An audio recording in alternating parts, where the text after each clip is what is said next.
a while back, like, I don't know, last year sometime, I did a bunch of episodes on syncing your style with your cycle. And that follicular phase in your cycle, that spring energy right after your bleed, when you're coming and you're getting back up, things are starting to bloom, energy is starting to form, but it's all very new, it's very fresh, and it's very green in a, yes, literal sense, but also when we call someone very green, is that maiden energy, that curious, playful, young, youthful energy where we give ourselves permission to play. And it's not wisdom that we're achieving or wisdom that we're going for. It's playfulness and curiosity that we're living in. So I think this time of year is an amazing time to play with our wardrobes and have some fun. The beauty here is that a lot of us are more than one archetype, right? Our identities aren't just in boxes. They ebb and flow. It's spring, so all the spring trends are out. All the fashion week happened in February. What's up, Style Nation, and welcome back to another episode of the Styled for Life podcast. It's your girl, Katie. Super pumped you're here. I'm so grateful that you're tuning in each week and listening to the podcast. I know there's so many podcasts to listen to these days, and I'm just grateful that you're here. So it's April, new month, new intention. Let's dig in. I'm really excited. I always love the energy of a new month because the type A side of me loves being organized, and I've really used this first episode of the month to lay an intention for myself personally that I love to share on the podcast. And that has been the rhythm of the podcast over the last, I don't know, a couple of years, is this kind of like setting the stage for what's to come in this like monthly roundup type episode. So this is our April roundup essentially. And I want to talk about something that I think is super fun that I had an aha moment of recently. And that's playing and having fun. So you guys know me, you know my brand, you know my style, you know me. Like, one of my really, really big goals with this podcast and one of my big values is fun, is to have fun, to be playful, to have fun and humor. Like, that's it 1,000 times over.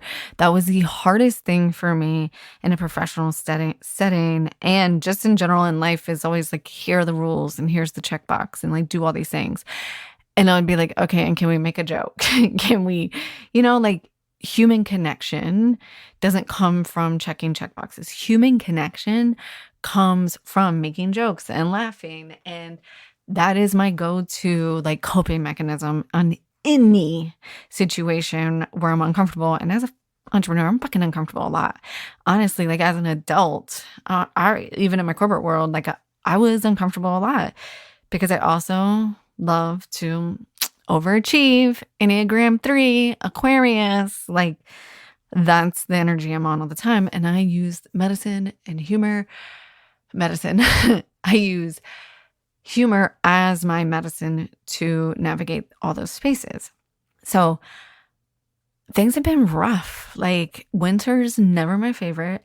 And while this winter definitely was easier than past winters with intentionality and things like that, there were still some moments in there like where shit just goes sideways. I'm like, oh, the short days, like they catch up. And I've been working my fucking ass off. So if you've been listening to the podcast, you know that there's been so much shit going on in the Katie Just Style world. I launched the Style Squad community, which is amazing, which is constantly open for enrollment. So if you're interested, check out the show notes. But that was a big fucking endeavor. I've never launched a community before. Still learning, always learning, right? And then right on the heels of that was the Shot by a Stylist Spring Trends Guide and Report, right? Like all of this amazing stuff, which was super good. And I enjoy all of it. And I was working really hard. And what I noticed is I was also resting. I definitely rest. I definitely am a work hard, play hard girl. Except how I wasn't playing. So I had this aha moment. One of my favorite books, one of my favorite like self-help or whatever the fuck you want to call it books, is Tools of Titans by Tim Ferriss. Now, I'm not a huge Tim Ferriss junkie. Like, I know some people like live and die by him. Nothing's wrong with him. But prior to this book, it was recommended to me. Like, I don't listen to his podcast. Not saying I wouldn't. I just don't. I haven't read any of his books prior to this one, but Tools of Titan was recommended to me by one of my former mentors, and I got it, and it's a fucking game changer. So it's literally these 2 pages of best practices from really successful people, and it's so fucking juicy. All different walks of life, all different levels of success, all different types of success. And I flipped to this one, and God, I should have checked her name before I hit record. Her first name is Jane. I can't remember her last name. And there was this quote, and I was doing I'm just going to flip to a page, and whatever page, I'm just going to trust that that's the message for me, right? I'm going to take the coincidence, the synchronicity. And I flipped to this page, and the quote that this woman was talking like that, like her go-to quote was, the opposite of play isn't work, it's depression. Ugh, dagger in my heart. Because I had been dancing around with this idea of like, my life's fucking amazing, right? Like I'm working really hard on so many different areas of my life and really enjoying so many different areas of my life. Why do I still feel these hints of depression? Like, yes, like it's uncomfortable to be uncomfortable all the time. It's uncomfortable being an entrepreneur. It's not fucking easy, right? But I want it more than I want anything in the world. It's like parenting, right? Like that's the best example if you're not an entrepreneur. Like it's like parenting. It's the best thing in the world and the fucking hardest thing in the world all at the same time. But the opposite of play isn't work. It's depression. And I was like, that's so true. Because that's what I noticed is I'm working hard, but then I'm resting hard. I'm not actually playing. And what I noticed is like, I don't think I've gotten my social life back to pre-pandemic status. And I've really been leaning into that lately. And I was like, wow, like immediately I started to see things shift when I focused from resting, which I'm still doing, but from just like, oh, I'm going to go sit in the fucking bathtub for 3 hours to how can I go play? Is that dancing with my daughter? We've been binge watching show tunes and just dancing, hanging out with my friends, like going to family events, like going roller skating. We went roller skating a couple weeks ago, like actual playing. So it got my little wheels turning and I was like, oof, this is what I say all the time about clothes. Like clothes are an amazing way to play and infuse more play and joy into our lives. It's actually a really easy non-committal way to do self-love practices. I say non-committal. Yes, I know that we invest in clothes, but it's an easy non-committal way if we're using clothes that we already have and we're playing around with colors and patterns and mixing, matching and giving ourselves permission to wear the clothes that we actually like, that we actually already own, and we give ourselves permission to shop our closets and have some fun, then it is very non-committal and like no one's going to die. And worst case scenario, you might have a fucking good day and increase your confidence. And who doesn't need that, right? Like that's it. Or you notice that you don't like something. That's actually the worst case scenario. It's you're like, you know what? I don't actually like that shirt anymore. You know, I don't know if I actually like this pattern anymore. And then you learn about yourself because you've evolved and you've discovered. So it's super juicy. So I was thinking about this and I was like, you know what? Spring is playtime energy. So a while back, like, I don't know, last year sometime, I did a bunch of episodes on syncing your style with your cycle. And that follicular phase in your cycle, that spring energy right after your bleed, when you're coming and you're getting back up, just the phase that we're in right now in seasons, essentially, those are like, I always preface this, right? Because like in Virginia right now, we're just starting to hit like 60-degree days, but I know I have some friends in the Midwest who still are getting snow. So things are starting to bloom, energy is starting to form, but it's all very new. It's very fresh and it's very green in a, yes, literal sense, but also when we call someone very green is that maiden energy, that curious, playful, young, youthful energy where we give ourselves permission to play. And it's not wisdom that we're achieving or it's not wisdom that we're going for. It's playfulness and curiosity that we're living in. So I think this time of year is an amazing time to play with our wardrobes and have some fun. It's spring, so all the spring trends are out. All the fashion weeks happened in February. Your favorite retailers have reset their blocks, or what's the word I'm trying to think of, a non-retail, have set their floors, right? It's like when you go shopping online or physical spaces, all your retailers have reset the looks that are available for you to shop because it is springtime. So we get to lean into that maiden, playful, young, youthful, flirting with life energy. And we get to do that with our clothes. So I thought that today's episode would be really fun to think about where we can incorporate more play in our life. And then I wanted to talk more about some of the print trends that have been really popular for spring. So there's so many trends that are popular for spring. And like I was just talking to the Style Squad in our live masterclass, is there's only so many trends that I can focus on in the spring book because there's so many. But what happens is a lot of them show up together in one silhouette. But if you're not paying attention, you don't know that all of those are showing up at the same time. So there's so many different ways to dissect this. But the one that I never really dig into is prints, because prints aren't a space that like I'm uber comfortable. Not even comfortable, that's not the right word. Prints aren't a space that like I innately go to for my personal style. Now, I love styling my clients in them because I don't wear them. So it's really, really fun and it's really, really playful. So I love prints. Don't get me wrong, because I love fashion and I love the psychology behind it. But as Katie Allen style, it's not my go-to, even though I do have some amazing prints. And we're going to talk about that. We're going to talk about how to wear them, when to wear them, right? How to know which ones look good on you, actual events in your life where I think it makes a lot of sense to wear prints. And then I want to just go through a couple of the hot ones that I touched on a little bit with Ash, episode 205, How to Dress for Your Sign. If you haven't listened to that, it's a really fun episode breaking down a lot of the really obscure trends, like meaning prints and different things like that, and how to match them to your astrology sign and like your personality based on that, which I think is a really fucking fun way to lean into it. So you could download a freebie on how to sync your style with your cycle that I have. katiejustyle.com/freebie. I will put that in the show notes. Let me write that down.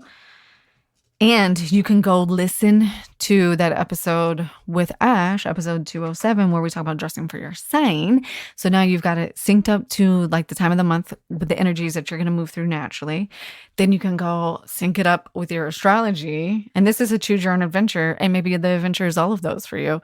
Or dig into your style archetype and really get to know yourself better. So I'm going to talk a little bit about that and how we can do that, because we're getting ready to do that in the Style Squad here for April. We're doing a closet challenge, and the very first challenge, well, we're doing 2 little mini challenges a week. And the very first one is you have to know your style archetype. Like, just like anything, and I know it's annoying. Like every time someone was like, well, who's your target audience? When I started my business, I was like, everybody, because everybody gets dressed. But sometimes when we like get really clear, like the clarity creates the abundance, creates the ease, right? When I can sit here and say to you, like, I don't choose patterns a lot. So when I do, it can be really, really fun. It can be really, really playful, and it can be really, really innate. So really quick, we'll talk about how to discover your archetype and tell you the challenges that we're going to do in the Style Squad. And then we're going to go through, like 7 or 8 different prints. I'm going to talk a little bit about what style archetype will mix well with these. If you know yourself really well, this will help you know which styles or what prints you can go for. And then we'll talk quickly about how to wear them and where to wear them. So let's start with discovering your style archetype. So I have a quiz, of course, on how to do this. This is the number one space I start with every single one of my clients is take this quiz, answer. It's just like 9 lifestyle questions. And we're going to really dig into like, what's your style archetype? If you don't innately already know it. Once you know your style archetype, there will be a list of different style tips or vibes that you tend to go after, right? It'll say you generally gravitate towards this, this, and this.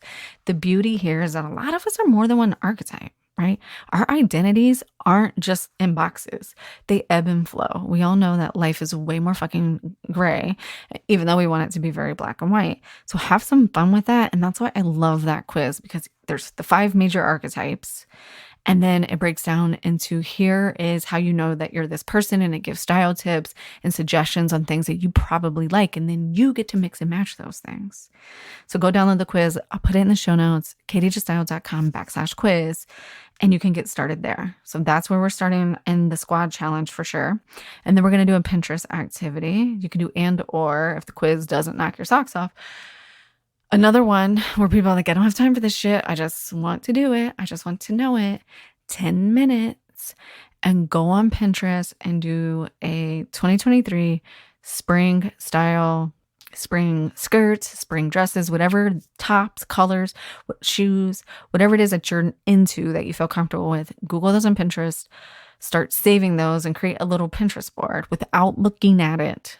The tip here is don't look at it. Just save the things you love innately and then go back and start to look for the similarities. Those are two really, really good ways to start to understand and discover your style archetype. So then you can make an informed decision around what prints feel good for you. Now, remember, we ebb and flow between different archetypes. If you come back with a boho creative, it doesn't mean you can't wear a classic pinstripe print. It just means that 80% of the time, this is probably your comfort zone. So if you're ready to switch shit up, then add in something different. Or maybe there's a big side of you, maybe you're 50-50, and then now you're getting creative on how are you going to mix florals with your pinstripe suits. And that's when me and you hop on the phone and do a call, because that sounds juicy to me. So understand your archetype, take the style quiz, get on Pinterest, set a 10-minute timer, and just save the things that speak to your soul. Because your style isn't wrong or right. It's not about being trendy. It's about self-expressing the things that naturally light you up. You can't fuck this up. There's no wrong or right way to do it. It just is. Period. Okay? Then my favorite part, when we really start to understand our shopping and our prints, and like I said, for me, prints would fall into this category of a sometimes, rarely, so major life events. So take your life. I actually did this in Canva, and we did this exercise in Style Squad. Is it created an actual pie chart, and I was like, break your life into 4 or 5 major buckets of how you spend the majority of your time. So take your average week, your average month. What are the 4 or 5 activities that you do the most? And within a month. So say like for me, I try to go on at least 1 or 2 date nights a month with my husband. So I don't do that every week, but it is a big goal of mine. So that's going to be like 10% of my pie chart. 75% of my pie chart is going to be running my business. And then like 15% of my pie chart is going to be like taking my kids to sports or hanging out with my kids on the weekends, or like whatever that looks like for you. And then some self-care and some date nights. Break your lifestyle down. And that is a really good indicator that will really start to help you see your style archetype and where these prints can come in for you. Because say you understand your archetype and you're a classic romantic, meaning you love classic styles and you love romantic styles, things that have a lot of flow and very fluid lines, bows, ruffles, flowers. And you love the clean lines and classic colors, some navy pinstripes, very finely tailored suits, a plain white crisp blouse.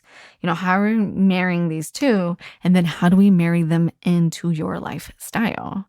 If you have a very formal, like 9-to-5 job at a law firm, maybe you need to lean into that classic style a little bit more because that's the dress code. Then how the hell are we maximizing your romantic side on the weekends and in your free time? So this is why I love doing these two things together, doing our archetype and then doing our lifestyle pie chart and marrying these two together so we can really start to get this full view of who we are. It makes shopping so much easier. It makes every decision you make in the morning when you get dressed easier. And quite frankly, it builds a fuck ton of confidence. I think every time we understand ourselves on a deeper level, our confidence goes up a notch, a notch, a notch. Because those things about yourself, they're not just the clothes you like. Chances are it's the same way you decorate your house. It's the same way you approach problems. It's the same way you solve problems, not approach them or approach them. It's the same way you show up. It's your personality, right? Like if you like very romantic styles, you probably love things to be fluid and in a more creative container. If you love classic styles, you love really clean lines, you probably have a really regimented okay, we're going to do this, and then we're going to do this, and then we're going to do this, and then we're going to do this. I know that really applies for me. If you like dramatic style, you probably love the theatrics of life, right? You probably love making a really big entrance. You probably love really big parties. You probably love just really big fucking energetic events, right? All of this is intertwined. You can't pull it apart. It's who you are at the core. What's up, Style Nation? I hope you are enjoying today's episode. So I have an offer for you. If you missed out on the promotional pricing for the Shop by Stylist, or you were interested but weren't ready to pull the trigger, I have a way that you can get a free copy of the Shop by Stylist shopping experience and trends report for spring 2023. Super hot. We just did our live masterclass on Style Squad and it was amazing. All you have to do, if you guys rate and review the Style for Life podcast, send me a picture and let me know that you did it. I will send you a free copy of the book. Rating and reviewing the podcast is the easiest way that we can attract more amazing people to the show, just like us, that are committed to breaking out of the status quo and living the best version of our lives that we desire and deserve. So go to the show, hit rate and review, take a quick screenshot, email me, katie@katiejuststyle.com, and I will respond with a gift of gratitude with a free copy of the Shopped by a Stylist Spring Shopping Experience. Thank you so much, and let's get back to the show. So all that being said, now we know how to really discover who we are. Let's hop in to some prints quickly. 3D florals. 3D florals are the number one hottest thing that I am seeing for spring right now. Flowers are always popular for spring, but these 3D larger than life coming off of your shirt florals are hotter than hell. Very early mid 90s. I remember having some of these shirts when I was in high school. They are everywhere. So if you're a dramatic style or a romantic style, this is very much for you. Now, I love popping little pieces of this into different outfits, and I'm neither, well, I would say I have a little bit of drama in me, but definitely don't have a lot of romance. And you can just use these little silhouettes. They're showing up on everything from necklaces to handbags to actual 3D florals coming off of your sweaters. I did a whole section in the Shop by a Stylist book on 3D florals with outfit formulas from just a pop all the way to a full-blown shirt covered in 3D florals. I'll link that in the show notes as well. So that's the number one hottest trend that you are going to see that you absolutely are not going to be able to get away from. Unless you want to, of course. Think about that. Does that feed the dramatic side of you? Does it feed the romantic side of you? Does it feed a little bit of your boho energy? You get to decide. It's also going to be kind of vintage. You know, a lot of these intertwine and the lines really are pretty gray because this is art. This is the art side of it. The other really, really hot spring pattern that you're going to see this season is blurred lines. We talked a lot about this in Dressing for Your Sign with Ash. It's super juicy. I love the concept of the blurred lines because for many reasons, lines are really blurry right now between physical and digital because we're constantly moving between the two. It's getting blurry. We have more information at our fingertips than ever, so it just makes things really blurry. I don't think ever at a point in our lives have we had to be able to hold two feelings that oppose at the same time because we have so much information. And physically, the pandemic 20 is absolutely a thing. Just like freshman 15, a lot of us have gained weight in the pandemic or our bodies have changed, right? We took a turn as a fucking species of just not getting out and about as much as we usually do. So these blurred lines are perfect way to camouflage if you feel like that is something that you want to do. So just a fun little freestyle tip right there. It becomes really easy. And then we're going to talk about scale and contrast in a few minutes. Two other prints that are really hot. I don't know if these ever really go out of style, but I do feel like they come and go a little bit. And that's animal prints. I personally think animal prints are pretty classic and casual. Leopard always. I see a lot of leopard. I personally think leopard is a neutral. So in all my classic girls, like total neutral. You can totally use that, work that into anything. Obviously, it's dramatic too. It just depends on how you use it, where on the body you use it. But the other animal print that I'm seeing a lot that I don't think is as popular and comes and goes a little bit more is zebra print. I actually have a zebra print dress myself that I think is really, really fun. And it doesn't have to just be black and white. So when you think of zebra print, you don't have to imagine yourself looking like a literal fucking zebra in black and white. And it doesn't have to be a dress. It could be something as simple as a bathing suit top. It could be a purse. It could be a hair clip. It could even be a nail design. You could even think of it as like ombre hairstyles, which probably goes back more to blurred lines than zebra, but so many fun things there. I immediately also picture like loafers are popping into my mind.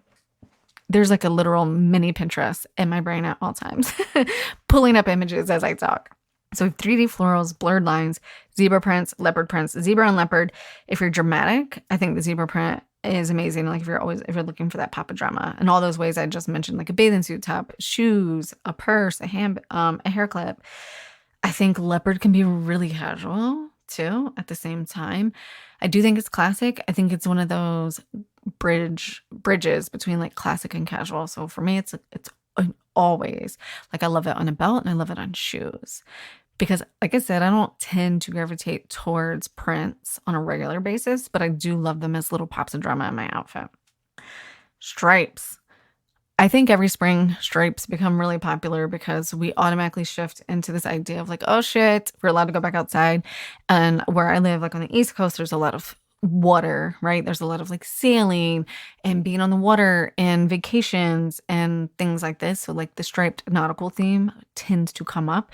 To me, that one and florals are like you're synonymous with spring. Florals are for my people who are love your romantic flowy styles, and the nautical is like the counter trend to that for those of us that love really clean, crisp looks and neutral colors. So all that being said, stripes, if you love your classics, obviously it's a big classic. It can also be very casual.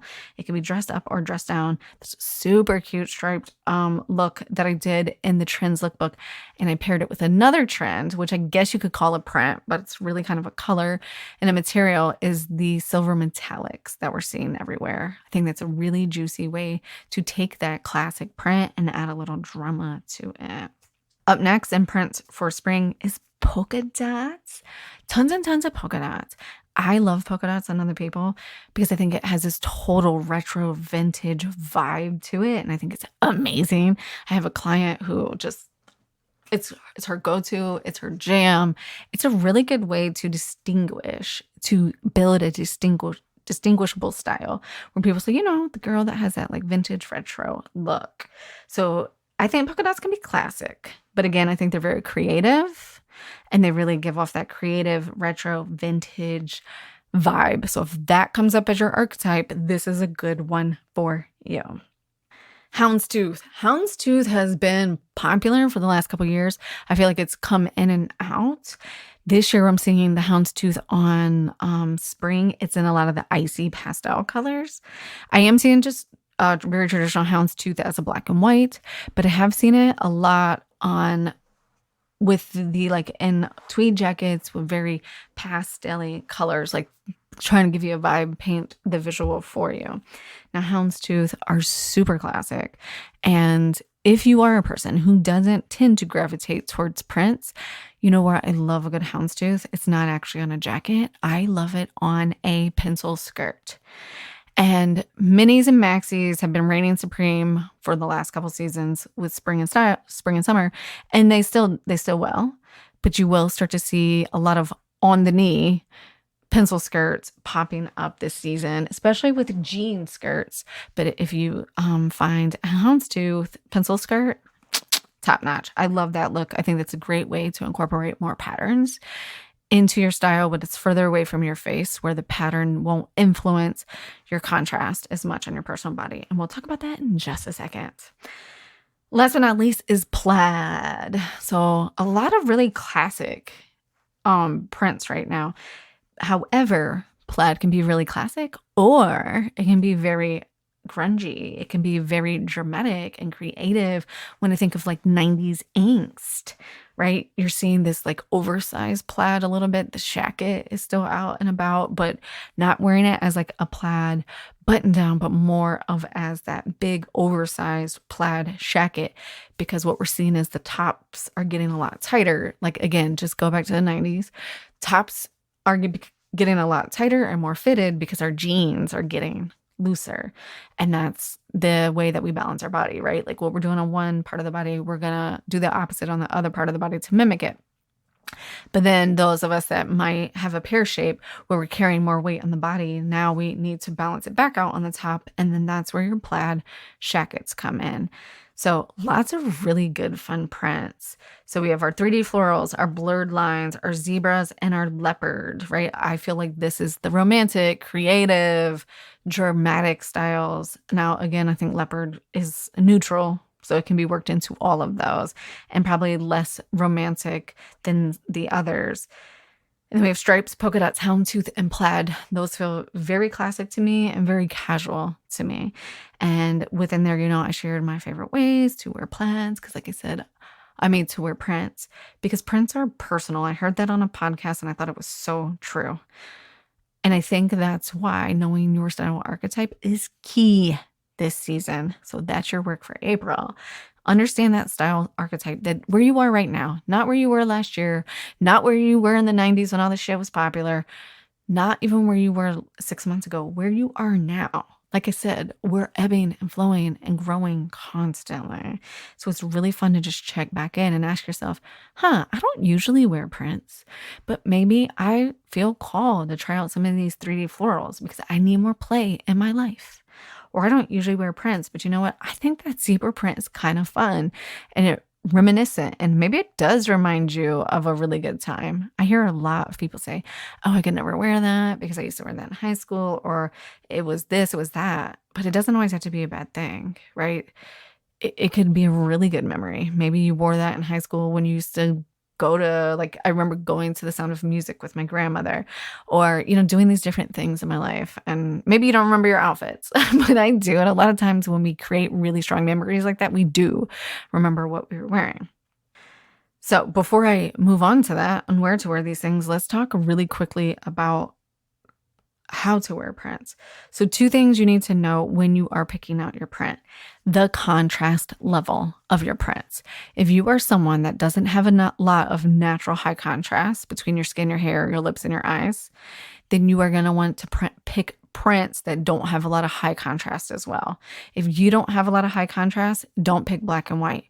But you still want to get down with that zebra print, then pick the zebra print, and maybe it's in a cream, maybe it's different shades of a neutral, right? Maybe it's a navy and a gray. Like those 2 colors don't have extreme opposites, right? They're closer to each other in the family. That's how we work around our contrast levels. So like say you want to do polka dots, but black and white polka dots is too alarming. Do a pink on pink polka dot, right? Like a light pink and a darker pink to match your contrast levels. And the other thing is scale. If you're super petite, you do not want to put on prints that are overpowering, right? You don't want to do these really big prints. The scale of the print needs to match the scale of your body. So yes, it doesn't mean you can't wear prints. It just means that you need to make sure you're paying a little bit more attention to that. So instead of like a giant houndstooth print, because I am seeing it a little bit larger, we want to get pulled back to the medium or the smaller print. The same with plaid, right? Any of those. We want to bring it back in and dial it in for those of us that are petite. We want your contrast and the scale of the print to match the contrast and the scale that is innate to you. Whew, that was a lot. But before I let you go, I want to talk to you about where to wear prints. So prints are fun. They can be super fun. We know that spring is the playful energy. It's the time to be flirting with life. It's the maiden energy. You're supposed to be green. You're supposed to be curious. You're supposed to be experimenting. This is where we could be all the time. But in spring, that if you're feeling that vibe, then you're matching what's happening currently on this side of the hemisphere as far as Mother Nature. So now where are we going to wear these? So one thing to note is prints will have a harder time showing up on video and on screen. So if you do a lot of Zooms or you're making a lot of video content or whatever that is for you, know that your prints can have a harder time coming through clearly on screen. Now, those blurry prints, I'm not sure if you have to worry about that, but the point is they can be a little distracting when we are on screen. So you need to think about that. I used to do a lot of videos in a past life. And if that wasn't the one damn thing that our camera tech video production guy used to drill into my head was like, you can only wear these certain prints on screen, right? So it doesn't mean you can't wear any, but you just have to be careful. And then if you are someone that runs an online business or creates a lot of videos for your professional corporate job or your own business, like just be cognizant of that. Just do a little test run. That's the quickest way around it. So where do I like to wear prints? Where do I think they make the biggest impact? Anywhere that you are trying to be memorable, and any time when you want to secure a core memory. So networking event is a great place to wear a print because it's an immediate conversation starter, it's an immediate icebreaker, and you will become more memorable. Speaking events, again, as long as they're not being televised or videoed, speaking events, same thing, you're more memorable. Like if 10 people get up and speak and they all have on all black, and then one person shows up with a really cute, houndstooth jacket, who are you going to remember? The houndstooth jacket. Okay, we're getting thrown so much information all the time. The information age. Take advantage of these style hacks and use them to draw people into you, to pay attention to what you're trying to communicate in the moment. And now, as we segue from professional into personal, I love wearing prints for big life events. So my husband's birthday was last month and we went out to dinner. And I have this one dress that I wear. I think I even fucking wore it last year on his birthday that has a lot of like retro mod 60s print on it. And I just love that dress because it like signifies to me that this is a big life event and I want to cement these memories and I want to remember this date and time. So graduations, birthdays, milestone birthdays, big parties, any big achievements, retirement parties, baby showers, I don't know, like whatever feels good to you. So that's where we wear them. I hope that you guys enjoyed today's episode on how to incorporate more play into your wardrobe and how to play with patterns, how to really understand yourself and know what play means for you. Discovering your archetype is the number one place to start if you want to build your signature style or reawaken your style. Really dig in and understand your style archetype, understand who you are. And I promise you it will pay off in dividends, not just in your style, but in all different places of your life. You'll see that thread and how it works through everything, how you show up, your habits, how you like to do things. And then if you like to get real geeky into the self-awareness, you can start to peel back the layers. And it's just one more fun thing. New level, new devil. I'm joking. I hate that saying because it's true. So go have some fun, play with your wardrobe. Get in, figure out your style archetype. If you're interested in any of those resources I shared, all of that will be in the show notes. If you're interested in learning how to shop your closet, hit me up in the DM or email. I have a brand new mini offer that I've been working through with clients on a way to shop their closet and digitize their closet so that we can create endless outfits without spending a dime on new clothes. Thank you guys. If you loved today's episode, share it, tag me on Instagram or share it with a friend. That's the easiest way that you can support the podcast and we can grow and we can get more amazing people feeling more amazing in their bodies right now. All right. I'll see you on the flip side.